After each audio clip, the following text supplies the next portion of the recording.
Well, today I built this. It's just a little proof of concept type thing. I mean, it's nothing very hard.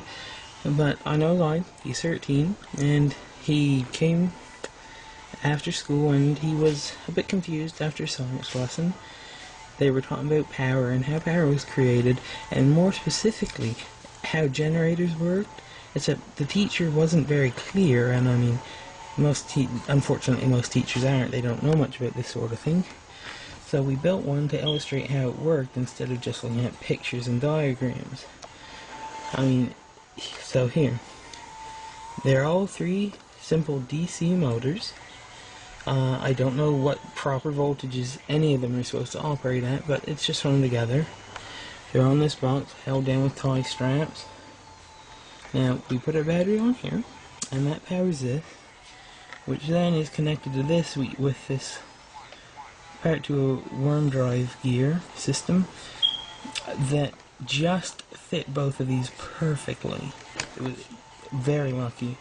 And this is a DC motor that's spun and it creates power like all DC motors will do. Any DC motor will produce power using a way like this. And then we have the two connections, and we ran this over, we connected it under there, and this one we just soldered a little, didn't work very well to there. And then, since this is a generator, it can then power this motor from a CD drive. So, well, let's see it work. I don't know if I can do this with one hand. Darn.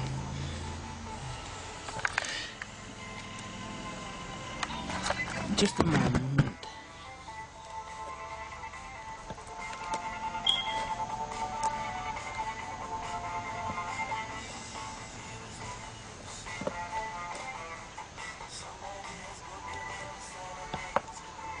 Almost got it.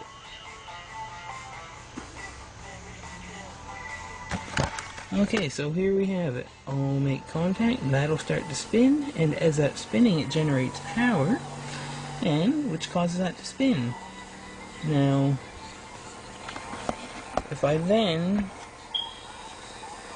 it's pretty simple. So that motor is spinning based on the power from the batteries I should say, which then powers the generator, which then produces energy, powers the other motor. Or whatever you want to add on to there. It really doesn't matter in the end. So there. Works perfect. And now he has a better understanding of how this stuff works.